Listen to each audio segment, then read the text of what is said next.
President Paul Biya demonstrated his ease with the English language. Nothing compelled President Biya to say those words in English. I do so swear. He could as well have taken that oath in French, but he chose the words in the Queen's language as a sign that he embraced the language. When I heard the pronouncements of the head of state in English, to me it was very, very normal. President Paul Biya has shown that he is a hardcore Cameroonian, one who speaks to fellow Cameroonians in the English language as a duty, as an example, but also as evidence of his acceptance, consideration, and being at home not only with the language, but also with the people who speak that language in Cameroon.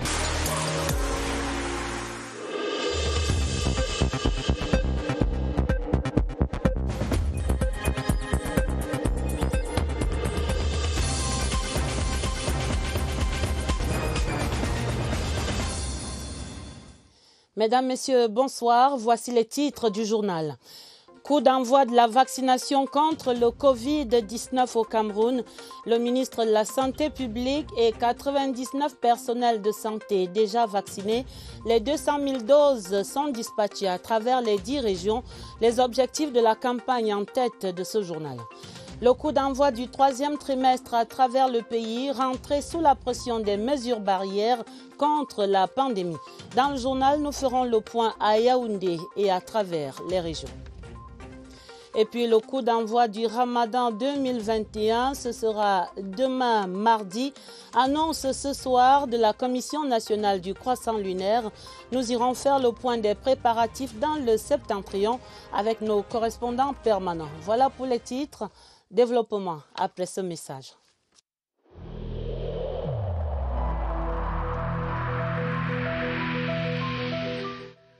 Je vous exhorte de nouveau à porter vos masques, à vous laver régulièrement les mains et à faire appel à un médecin ou à tout autre personnel de santé au cas où des symptômes apparaissent. C'est le seul moyen de préserver les vies et de freiner la propagation du virus.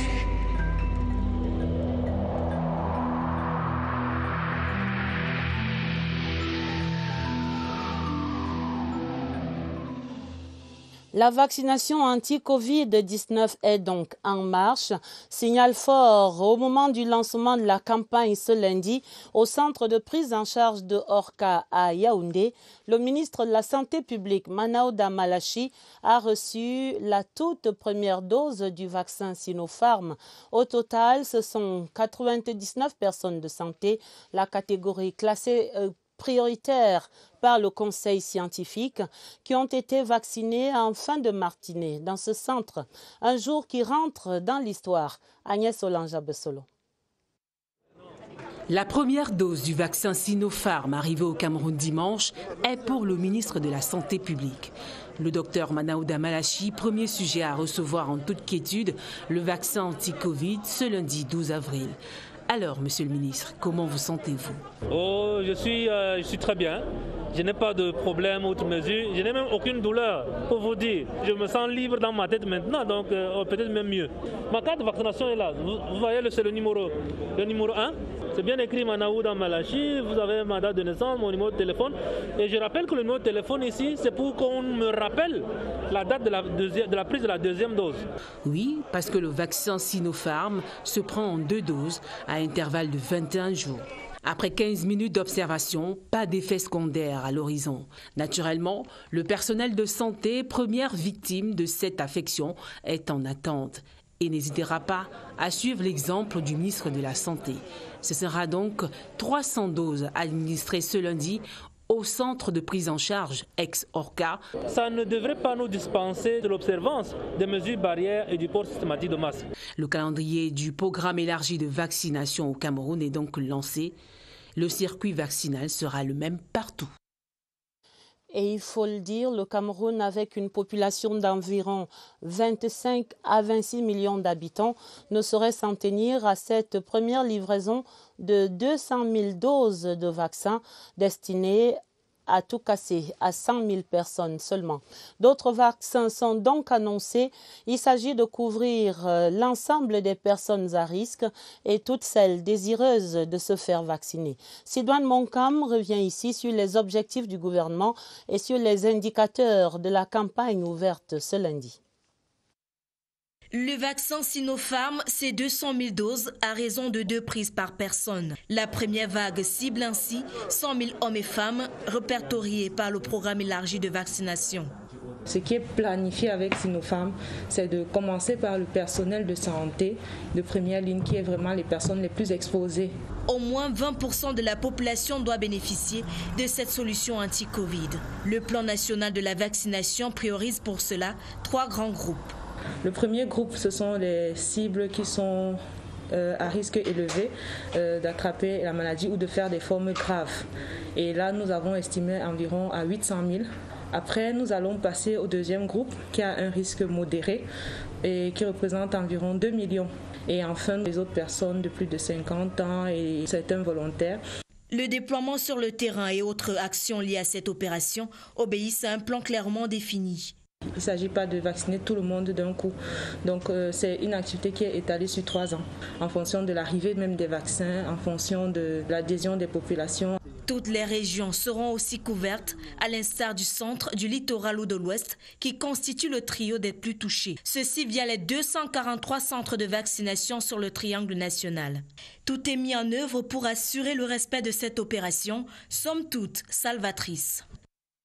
Et on peut dire qu'il était temps pour le Cameroun d'explorer cette solution vaccinale contre la pandémie face à l'explosion de la mortalité. On se souvient que pour toute l'année 2020, on a compté 428 morts contre 491 en un seul trimestre depuis le mois de janvier 2021. Le chiffre global avoisine donc maintenant les 1000 morts. Du coup, le débat s'élève dans l'opinion pour questionner la riposte nationale en dehors du confinement très improbable. Est-ce que toutes les solutions ont donc été déployées pour briser la chaîne de contamination? C'est ce qui fait débat en ce début de semaine au Cameroun. Oswald Modon. La gestion de la pandémie et les chiffres qui en résultaient avaient fini par faire du Cameroun une référence en la matière. Mais cette position inviable, le pays commence à la perdre. Au 31 décembre 2020, soit 10 mois après le déclenchement de la maladie, le Cameroun déplorait 428 décès. Puis le macabre compteur s'est affolé. Le 8 avril dernier, il affichait 919 morts, soit un triste record de 491 morts en un peu plus de 3 mois seulement. Ils sont nombreux ces Camerounais qui jusqu'à ce jour pensent toujours que la pandémie n'existe pas, le virus n'est pas réel. C'est aussi la conséquence de l'indiscipline.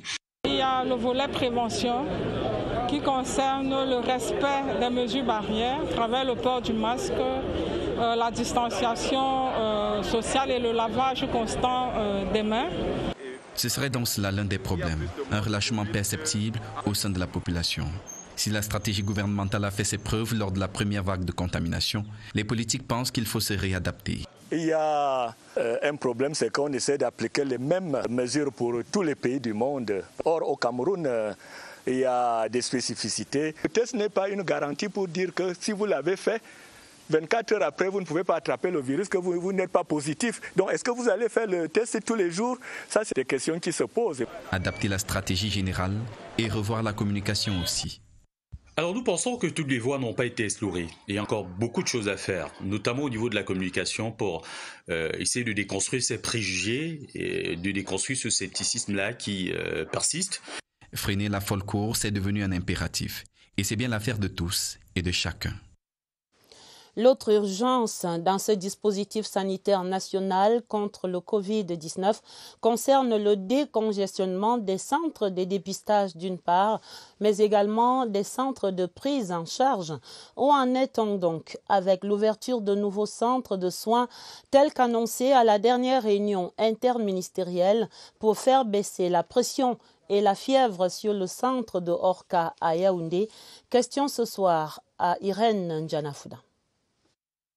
La bonne adresse pour les malades graves du coronavirus reste l'ancien bâtiment Orca qui depuis juillet 2020 est le seul habilité à leur offrir un panier de soins destiné à les guérir jusqu'à présent.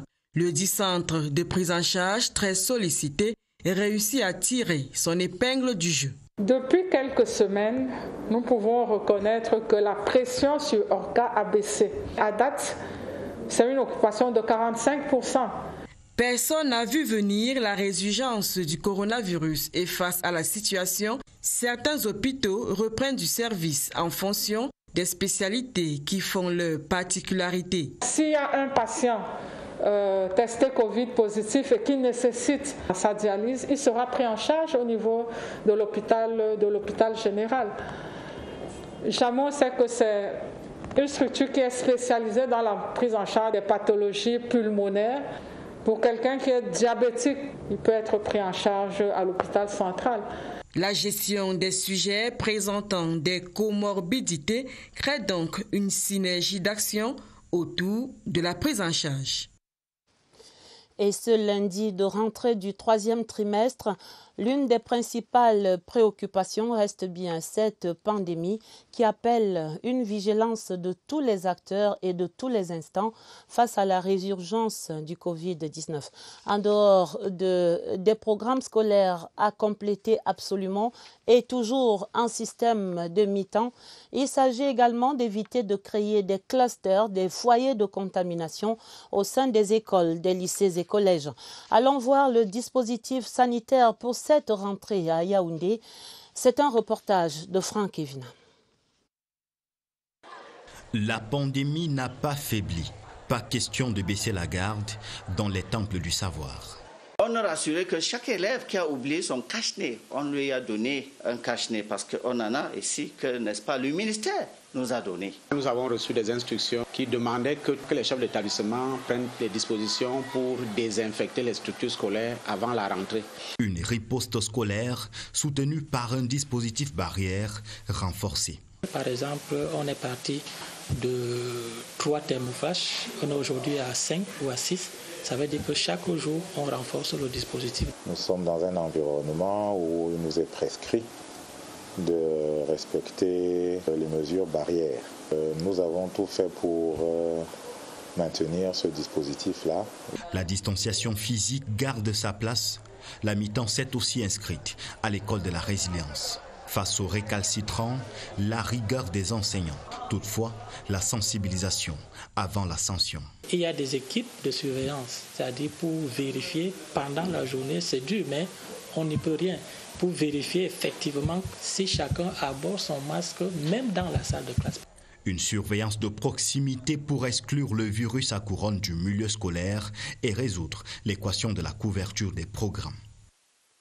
C'est également la rentrée et la reprise des mesures barrières à travers les établissements en région. Dans le sud, à Kribi, c'est une reprise plutôt sereine dans ce lycée bilingue qui a récemment défrayé la chronique au sujet de vidéos obscènes montrant des élèves. Le rappel à l'ordre du ministre des Enseignements secondaires à ce moment-là est visiblement suivi des faits sur le terrain ce lundi. Confirmation à Kribi. Salvador Mbecha. L'établissement brille de propreté et les mesures de lutte contre le Covid-19 sont de mise dans les salles de classe. Ambiance détendue. Le passage ici en fin de trimestre dernier du ministre des Enseignements secondaires a contribué à ramener la sérénité. Son message a été pour nous un véritable pansement moral. Notre laboratoire polyvalent des sciences a été équipé. Nous avons en ce moment le meilleur laboratoire polyvalent des sciences de la région du Sud. Dans le viseur des enjeux, les préparatifs des examens de fin d'année. Nous avons élaboré un certain nombre de stratégies, la mise à disposition de tous nos élèves, des didacticiels et des compilations de sujets. Nous allons intensifier les travaux dirigés. Au sujet des 14 élèves exclus de la terminale bilingue pour affaires de mœurs. Ils ont une classe spéciale. Tous les moyens ont été mis à leur disposition. Les auxiliaires pédagogiques, une équipe d'enseignants a été mobilisée. Il n'y a pas de souci à ce niveau. Pour ce premier jour, le rouleau compresseur de la discipline a mis au pas les retardataires qui ont été soumis à des tâches de salubrité. Les établissements primaires prennent également du service sous la même pression. Des mesures barrières pour cette rentrée du 3e trimestre.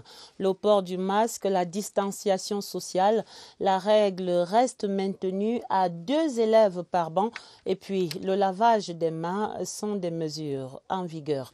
Le constat à Yaoundé, Laurence Okalia. Le compte à rebours de la fin d'année scolaire est déjà engagé.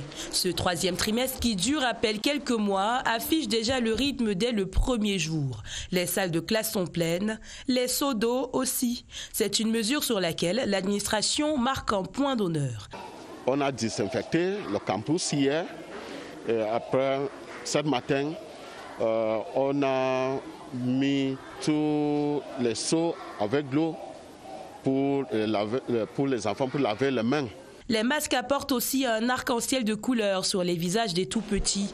Seules les classes de la CIL au CE1 ne sont pas contraints au port du masque, d'après les décisions du ministère de l'Éducation de base. Les parents, ils ont dans les groupes WhatsApp où on a éduqué les parents de donner les enfants les masques. L'administration veillera jusqu'à la fin d'année à ce que toutes ces indications soient respectées. Voyons à présent la reprise des classes chez les enfants à besoins spécifiques. Arrêt dans cette école maternelle et primaire ouverte depuis 4 ans à Yaoundé, au quartier Efoulan. L'école accueille de jeunes enfants autistes trisomiques ou qui accusent un retard psychologique. Notre reporter Joël Igor Abanda est allé vivre ce jour de reprise des classes aux côtés d'enseignants plutôt sollicités. Regardez plutôt. En ce premier jour de classe du 3e trimestre, la petite Priska, qui souffre d'autisme, se retrouve avec ses camarades dans la cour. Ici, l'élève de 2e année de la section spéciale chante et danse. Son handicap d'autiste s'est amélioré depuis qu'elle fréquente cet établissement scolaire. Une école maternelle et primaire qui accueille 7 élèves à besoins spécifiques cette année. Ici à l'école, qu'est-ce que tu apprends? J'apprends et je passe. Dans la les élèves suivent une formation basée sur les besoins liés à leur handicap pendant 2 ans. Ici, les enfants sont encadrés par les psychologues cliniciens et des psychopédagogues. Ces enfants à besoins spéciaux, ils sont confrontés à plusieurs difficultés et on rencontre plusieurs cas, notamment autistes, les déficients mentaux. Et par ailleurs, nous avons eu aussi un cas de trisomie bien avant. Pour les rendre aussi autonomes, nous avons déjà au plan psychopédagogique des disciplines qu'on appelle initiation. En ce début de 3e trimestre, les enseignants et le corps administratif de cet établissement scolaire se mettent à pied d'œuvre pour une éducation inclusive. Cette école compte d'ailleurs accueillir le plus grand nombre d'enfants à besoins spécifiques dans les années à venir.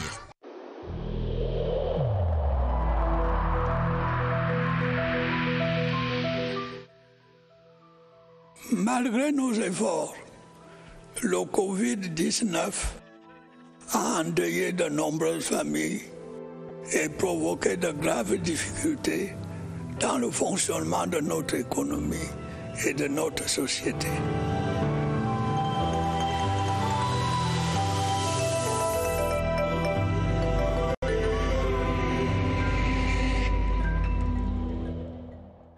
Dans cette riposte gouvernementale contre le Covid-19, la riposte qui monte d'un cran depuis hier dimanche avec l'arrivée de ces 200 000 doses du vaccin Sinopharm et le lancement de la campagne de vaccination ce lundi simultanément à travers les 10 régions.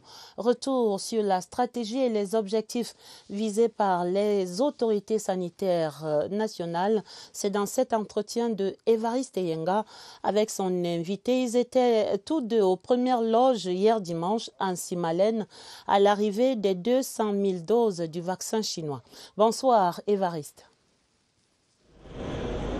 Bonsoir, c'était ici hier le théâtre de la réception officielle du premier stock de vaccins, les 200 000 doses offertes par le gouvernement chinois ici à l'aéroport international de Yaoundé-Simalène. L'objectif, il est global, c'est celui de réduire les formes graves de la maladie et les décès, mais il y a d'autres objectifs spécifiques. Pour le cas de ce premier stock, la cible prioritaire, c'est le corps médical, le personnel qui est en première ligne et donc exposé.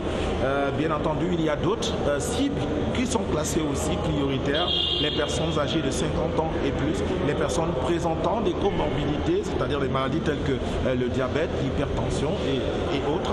Il a vécu avec nous hier ici l'arrivée de ce vaccin, c'est le docteur Emmanuel Mignem, c'est lui le responsable sanitaire ici à l'aéroport international de Yaoundé-Simalène. Docteur, bonsoir. Bonsoir, Évariste. Merci d'accepter l'invitation. Les vaccins sont disponibles et vous faites partie des cibles prioritaires. Comment vous réagissez à ça? Bon, déjà, nous sommes très contents de cette acquisition de vaccins qui désormais va nous rassurer et nous conforter dans le traitement des patients qui présentent le Covid-19. Et aussi, nous sommes très contents de savoir que désormais nous aurons moins de charges de travail parce qu'une population qui est vaccinée fait moins de malades et donc moins de prise en charge. Merci à vous, docteur Mignem. On partage votre joie. Il y a un plan de couverture vaccinale. Il y aura des équipes fixes, il y aura des équipes mobiles. On y reviendra tout au long de cette semaine. À vous le plateau. Merci Évariste pour ce point. Dans la suite du journal, parlons de ces plus de 13 000 jeunes Camerounais qui frappent aux portes de l'armée camerounaise pour leur recrutement en tant que sous-officiers ou soldats. Le ministre délégué à la présidence chargé de la Défense, Joseph Betty-Assomon, est allé ce lundi évaluer les opérations de recrutement en cours au stade Omnisport ici à Yaoundé. Chose vue et entendue avec Pierre Evembe. Stade Omnisport de Yaoundé, la compétition pour faire partie des meilleurs sous-officiers et soldats des recrutements 2021-2022 n'est pas encore finie que Joseph Betty-Assomon vient évaluer ce qui a été fait jusqu'ici. Tout est passé en revue avec un ministre délégué à la présidence chargé de la défense, méticuleux et pointueux sur tous les détails donnés. Vous n'avez pas de candidats qui paraissent relativement plus âgés que l'âge requis? Effectivement, il y a certains candidats à vue d'œil qui ne font pas leur âge.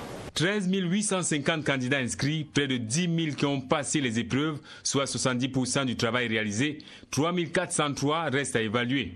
Un travail de fourmi qui ne doit pas entamer la vigilance et l'objectivité, notamment sur le cas des ressortissants des régions du nord-ouest et du sud-ouest, qui était une préoccupation majeure des parlementaires lors des questions orales. Le ministre Joseph Betty-Assomon a manifesté sa satisfaction et ses félicitations aux troupes pour leur professionnalisme, un bon signe pour la qualité des 6 070 sous-officiers et soldats qui vont grossir les rangs des braves forces de défense camerounaises.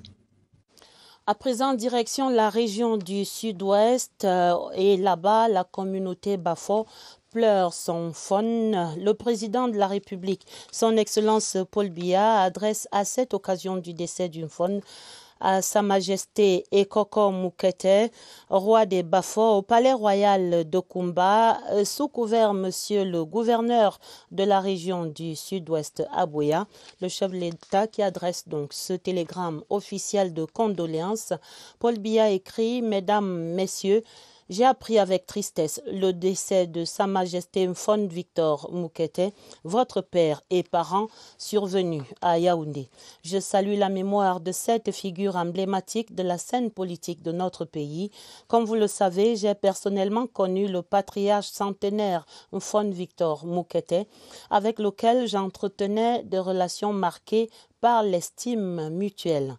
Il était sans aucun doute l'un des derniers témoins privilégiés de l'indépendance et de la réunification du Cameroun. J'ai pu apprécier sa grande sagesse et son engagement constant pour la paix, la concorde et l'unité nationale. Sa très longue et riche expérience sur le terrain politique dans le secteur économique et ainsi que son statut d'autorité traditionnelle lui ont toujours valu Considération et respect. En effet, le sénateur et doyen d'âge des parlementaires fut actif jusqu'au dernier jour de sa vie. La disparition de cette personnalité au destin singulier est une perte immense pour le département de la Mémé, la région du Sud-Ouest et le Cameroun, dont il restera l'un des fils les plus éminents. Puisse son parcours exceptionnel et son legs patriotique servir de source d'inspiration aux jeunes générations. Je tiens à vous adresser en cette douloureuse circonstance, ainsi qu'à la grande famille Moukete, à la communauté Bafoy et aux membres du Parlement, mes sincères condoléances. J'y joins la compassion émue de mon épouse. Veuillez agréer, mesdames et messieurs, les assurances de ma considération distinguée. C'est donc un communiqué de condoléances officielles signé par le président de la République, son Excellence Paul Biya. Nous restons dans le Sud-Ouest où les membres du Conseil exécutif régional recevaient jeudi la visite du haut-commissaire du Canada au Cameroun. Son Excellence Richard Ball et ses interlocuteurs ont échangé à Boya au sujet de la bonne marche du processus de décentralisation en cours à travers le Cameroun. Stéphane Talla, le compte-rendu.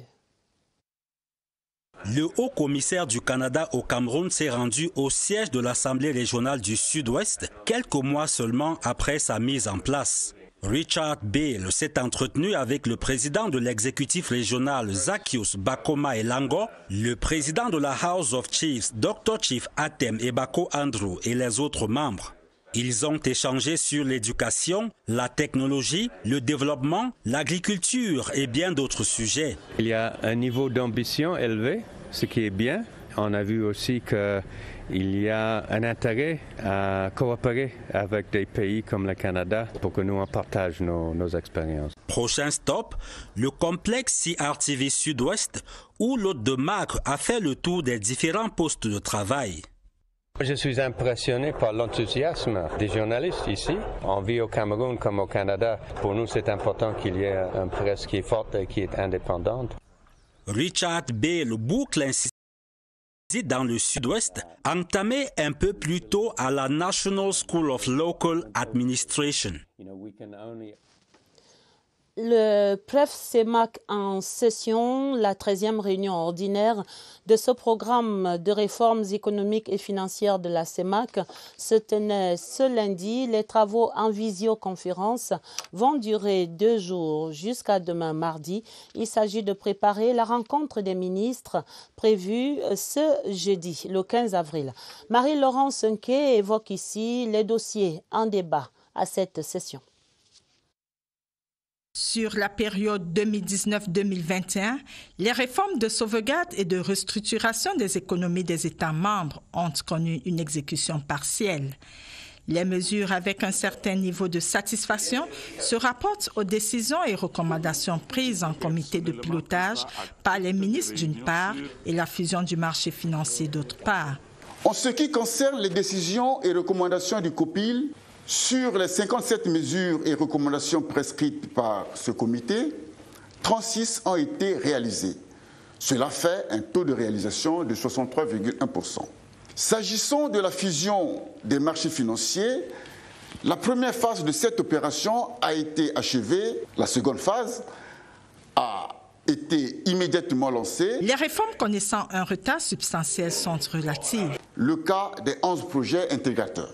Je vous invite à lire le point détaillé fait par le secrétariat permanent ainsi que les recommandations formulées.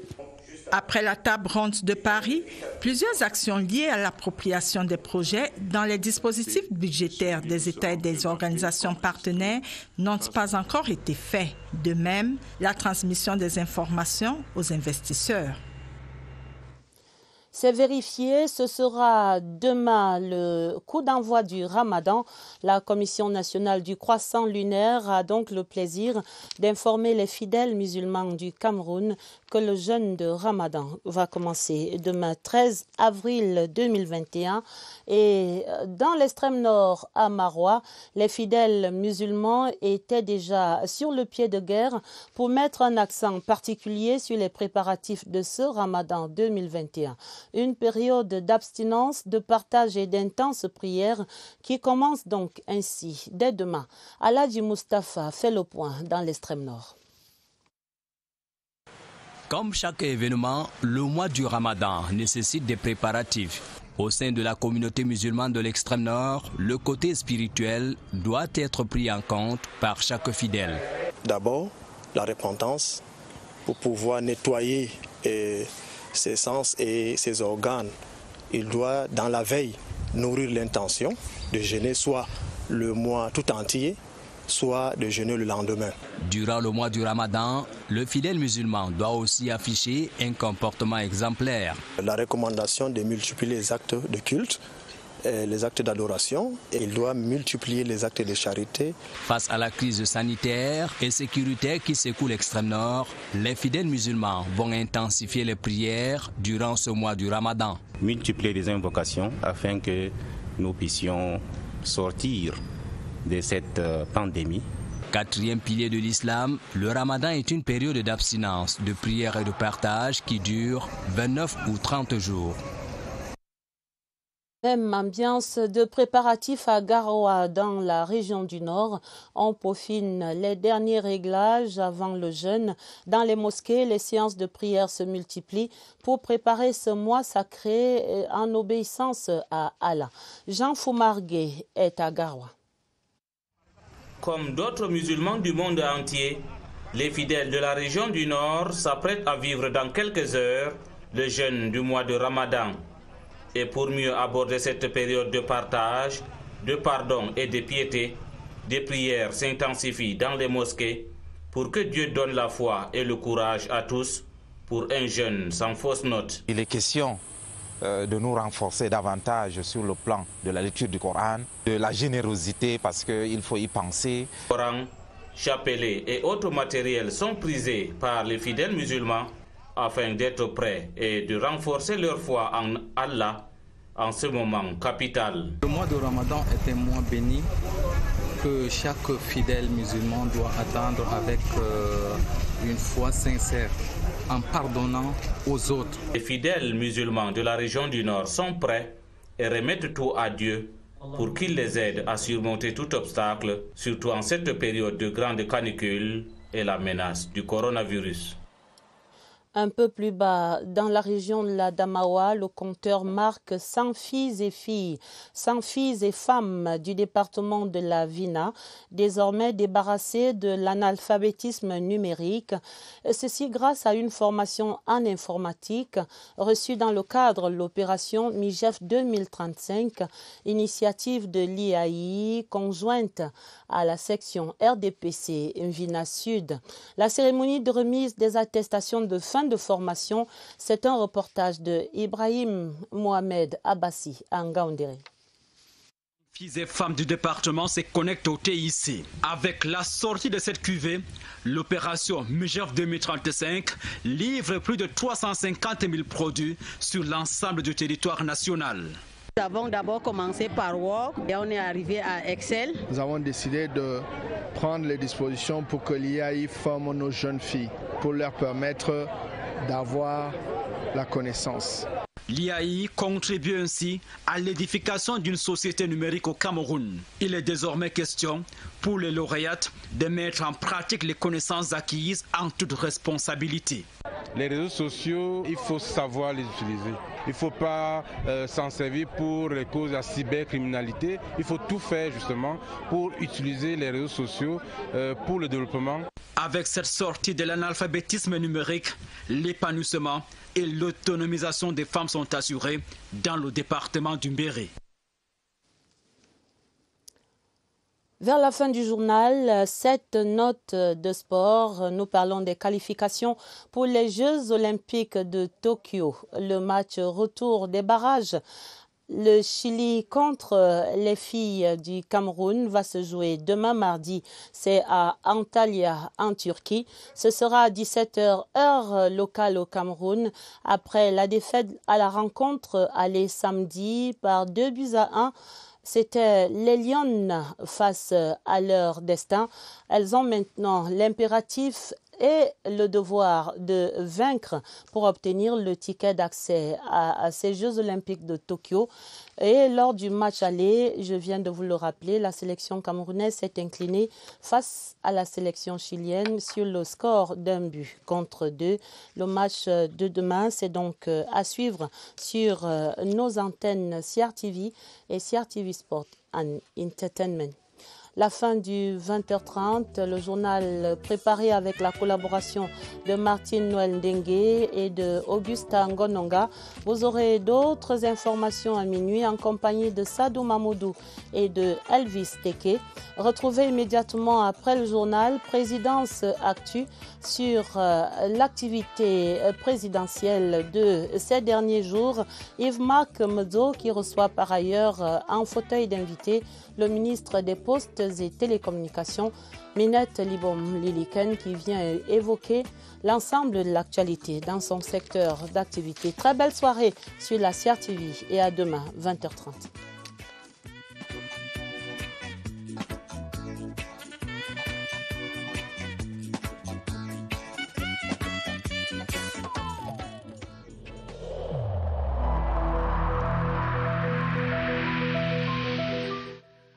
Je vous exhorte de nouveau à porter vos masques, à vous laver régulièrement les mains et à faire appel à un médecin ou à tout autre personnel de santé au cas où des symptômes apparaissent. C'est le seul moyen de préserver les vies et de freiner la propagation du virus.